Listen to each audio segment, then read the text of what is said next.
en el blog que tenía en El País, los apuntes científicos desde el MIT, yo me definía a mí mismo como alguien que explica ciencia como excusa para poder aprenderla. Es decir, mi pasión nace de la ciencia, ¿vale? No tanto de la comunicación. Es decir, yo ya cuando estudiaba bioquímica me sentía fascinado por todo lo que estaba pasando en ese campo y empezaba a leer novedades de otros campos, de cosmología, de neurociencia, de materiales, y en ese momento es como, empecé mi doctorado, pero pensé, siento insatisfacción en investigar solo una pequeña parte de los polimorfismos genéticos del alcohol deshidrogenasa. Y es cuando me planteé dedicarme al periodismo científico como una aventura. No sabes si va a funcionar o no, ¿no? Pero como una manera de estar cerca de la ciencia y poder cubrir un espectro amplio, ¿no?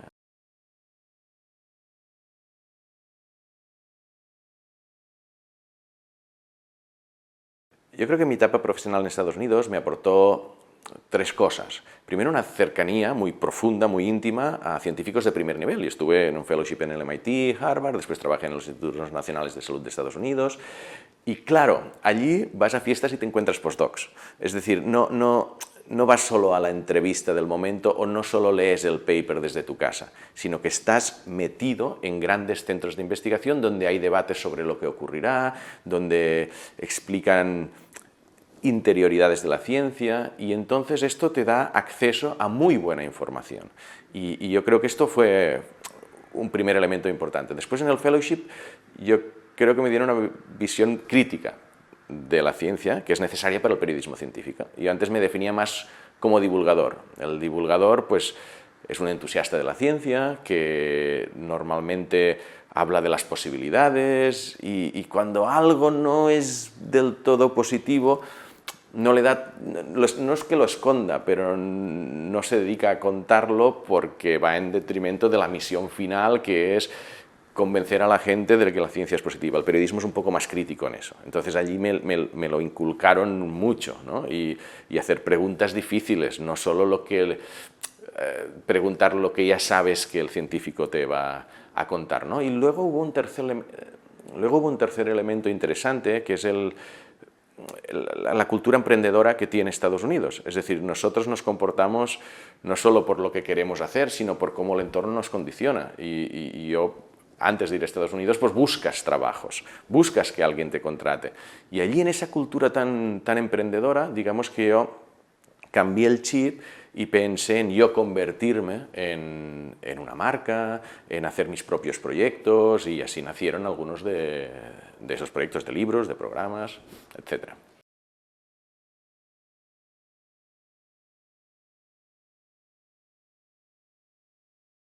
Yo empecé mi carrera divulgadora en redes de Eduard Punset, después me fui a Estados Unidos, escribí libros, escribí al blog, participaba en programas de radio, hice otras cosas, pero digamos que ese sueño de llegar a ser un pequeño Punset, si quieres, dirigir y presentar un programa en televisión española, bueno, estaba ahí, yo creo que en algún rincón del cerebro, ¿no? Y resulta que yo creo que hacia 2014, 2015, por circunstancias, Televisión Española no tenía ningún programa de ciencia en ese momento.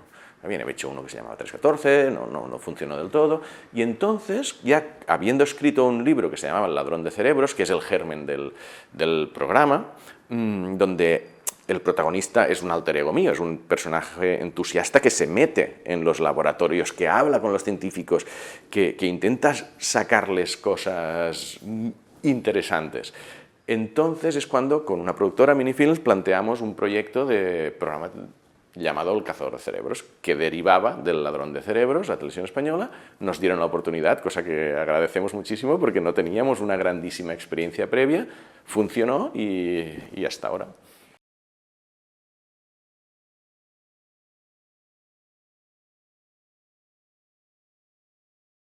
Yo creo que la gran apuesta que tenemos interna en El cazador de cerebros es contar cosas interesantes sin complejos. Es decir, nosotros asumimos que la ciencia es interesante de verdad, no hace falta maquillarla muchísimo, y que están pasando cosas nuevas constantemente. Es decir, no vamos a explicar de una manera muy divulgativa cosas que ya se saben desde hace tiempo, sino que estamos en la frontera del conocimiento, hablando con científicos, científicas muy top, y sí, buscando hacerlo de una manera amena, con ritmo, con una calidad audiovisual muy alta, pero sin renunciar a las grandes ideas.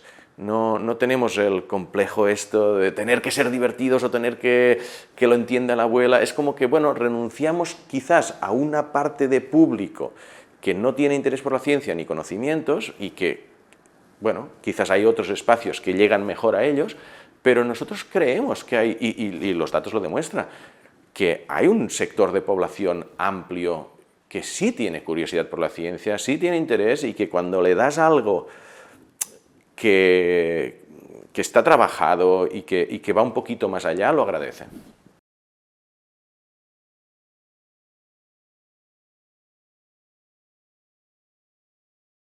El éxito de A Vivir la Ciencia, bueno, es un gran programa y Javier del Pino un grandísimo presentador y tiene una trayectoria muy larga y es líder de audiencia los sábados y los domingos.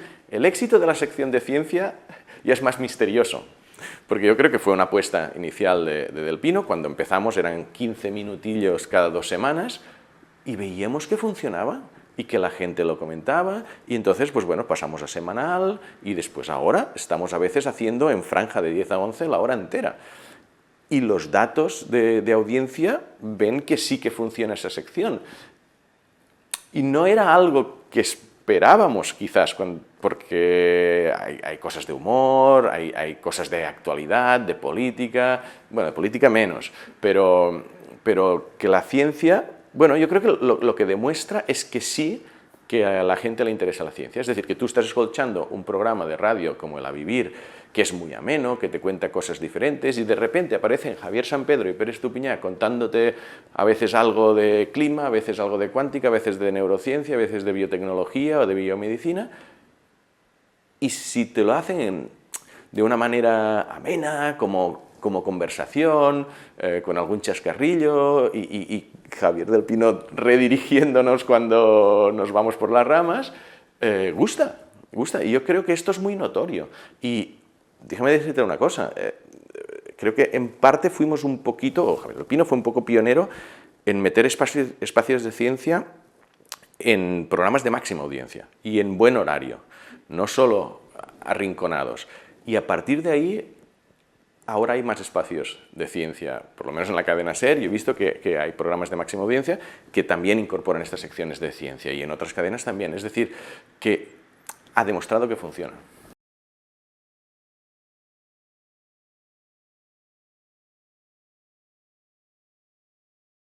El libro al que tengo más cariño es El ladrón de cerebros, porque es el primero y porque es mi alter ego de alguna manera, tiene un punto personal, sin entrar mucho en mí mismo, pero sí que eran historias científicas que yo iba viviendo, ¿vale? Y además había mucha incertidumbre cuando escribí mi primer libro, porque tú sabes que vas a invertir unos meses trabajando, no sabes si lo va a leer nadie.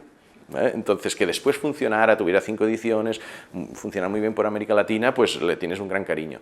Como libro que más satisfecho de resultado final, compite con el de la ciencia del sexo. La ciencia del sexo es un ensayo muy potente, muy bien documentado, sobre algo que no se había hecho antes, por lo menos en inglés sí, en español no, que era mirar la sexualidad humana, el comportamiento sexual humano desde una perspectiva científica, pero científica entiendo que hay influencia hormonal, influencia psicológica, influencias socioculturales.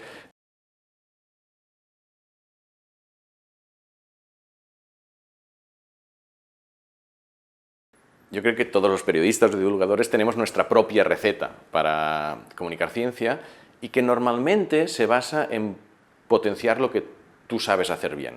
Es decir, si alguien tiene como un humor de manera natural, que es simpático, es dicharachero, pues potencia eso. Si alguien es un gran storyteller, pues cuenta esto. Si alguien sabe mucho de un nicho, pues se hace especialista en eso. Yo creo que el principal ingrediente de mi receta como divulgador es buscar cosas interesantes. Suena obvio, pero no lo es tanto. Es decir, estar muy atento a la actualidad científica, muy atento a qué detalles pueden ser interesantes para el público, porque lo que es interesante para el científico no necesariamente es interesante para el público, encontrar ese ángulo que despierta el interés Y luego sí, contarlo de una manera amena, evitar ciertos detalles que se hace farragoso y bueno, jugar con los elementos que puedas jugar, ¿no? Intentar buscar algo de sorpresa, algo de dosificar la información, de no contarlo todo de golpe, que periodísticamente sí que tienes que dar el mensaje inicial, pero bueno, siempre dejas algo como para que haya cierto hilo, ¿no? Pero el explicar cosas que sean nuevas y que sean interesantes, yo creo que es lo que me define de alguna manera.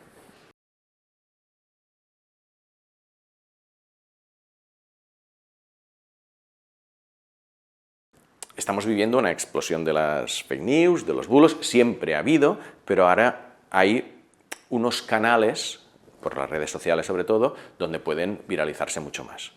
Entonces, yo creo que sí tenemos la obligación de desmentir, de contrastar, de luchar contra estos bulos cuando aparecen.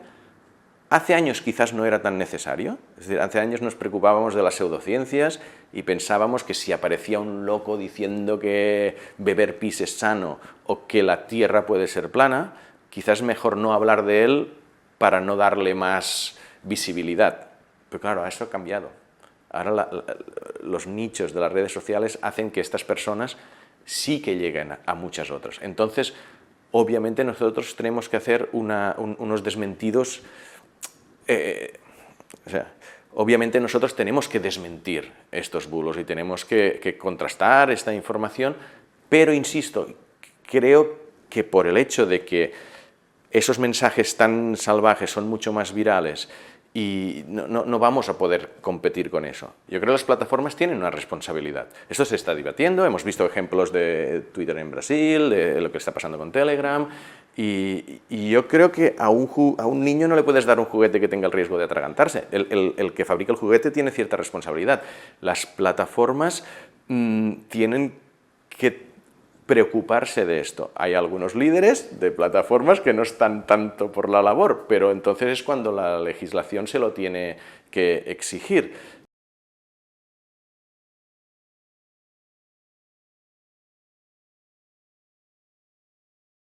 Es decir, nosotros frente a desinformación, frente a bulos, sí que tenemos la obligación de desmentirlos, pero no es suficiente. Las plataformas tienen una responsabilidad porque son más virales que nosotros y tenemos que asumirlo. Es un poco inocente pensar que la gente nos va a escuchar a nosotros en lugar de alguien que les dice algo que quieren escuchar. Que la Tierra es plana es una barbaridad, pero cuando tocas la salud, la esperanza es lo último que se pierde. Entonces la gente tiene tendencia a querer creer cosas y nosotros tenemos esta difícil labor de aterrizar las cosas a la realidad.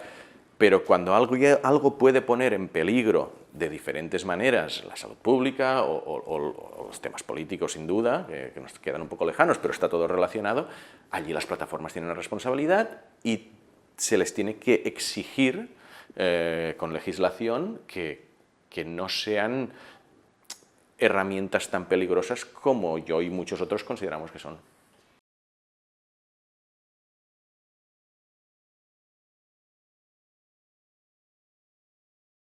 En perspectiva, la comunicación científica en España ha mejorado muchísimo. Yo cuando empecé había mucha menos gente y no era sistémica.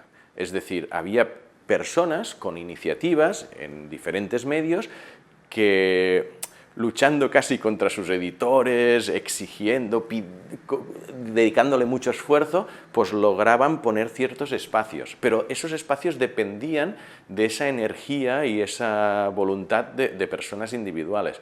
Ahora, si te fijas, no solo hay muchas más plataformas, muchas maneras diferentes de hacer periodismo científico, no solo informar de la noticia, sino analizar qué hay detrás, pero también es sistémico. Es decir, si los medios asumen que tienen que tener ciencia en sus espacios. Y luego está esa explosión de divulgadores científicos que suelen venir del mundo de la ciencia y algunos con más profesionalidad, otros con menos, pero hacen una labor importantísima de ir colocando la ciencia en el discurso científico en muchos sitios diferentes. Unos están en escuelas, otros están en ateneos, otros están en programitas de radio, y es como que ya está más presente en la sociedad. Por tanto, yo creo que no le pongo un sobresaliente, porque siempre queremos más, y hay carencias, sin duda, pero notable, sí.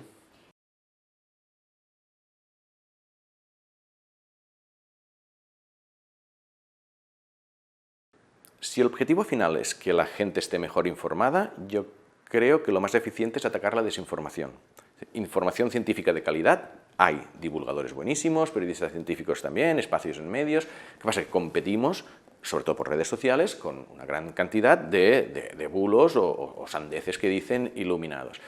Entonces, nosotros, como eso existe, tenemos que hacer más y mejor.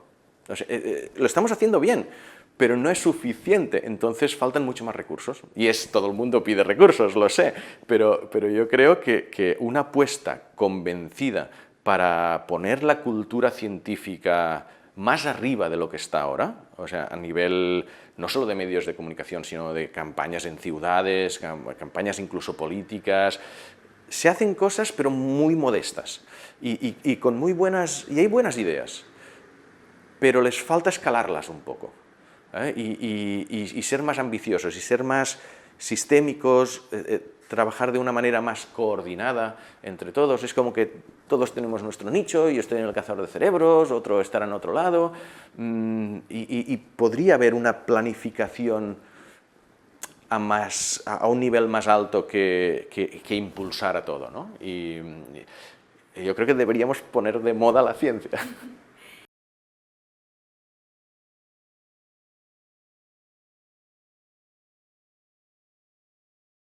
Para mí el premio es una satisfacción enorme, además porque el jurado lo que ha valorado es una trayectoria, y esta trayectoria no siempre ha sido fácil, y ha habido momentos, dices, ay, pues yo soy autónomo, desde hace mucho tiempo vivo exclusivamente de la divulgación científica, y ha habido momentos más difíciles que otros, ¿no? Y siempre ha habido una ilusión en continuar. Que se haya premiado esta trayectoria, claro, para mí cuando me llamaron y me lo comentaron, pues, bueno, estaba evidentemente muy contento, ¿no? ¿Qué significan estos premios dentro de la divulgación científica? Yo creo que es un incentivo enorme. O sea, son unos premios jóvenes, pero que todo el mundo ya conoce y ya valora, y sí, implican que más personas conozcan el trabajo de divulgadores científicos, pero para nosotros que haya instituciones premiando ese trabajo, pues bueno, es un incentivo para hacerlo bien, ¿vale? Y luego también, no quiero olvidarme solo los premios de periodismo científico y de divulgación, sino también esas ayudas que de alguna forma me hacen recordar a mi etapa en el MIT, donde me dieron una ayuda para estar 9 meses en un centro de investigación y ver la ciencia desde dentro. Estas ayudas que está haciendo Fundación BBVA y CSIC a dos jóvenes que estarán dentro de los centros de investigación son 2, pero cuando sean 10 años ya serán 20, y cuando sean 20 años ya habrá 40. Personas que se habrán formado muy bien en este ámbito. Entonces yo creo que es una iniciativa muy valiosa. No solo estoy contento porque me lo hayan otorgado a mí, sino porque creo que si se mantiene va a tener un impacto en ciertos años que veremos real.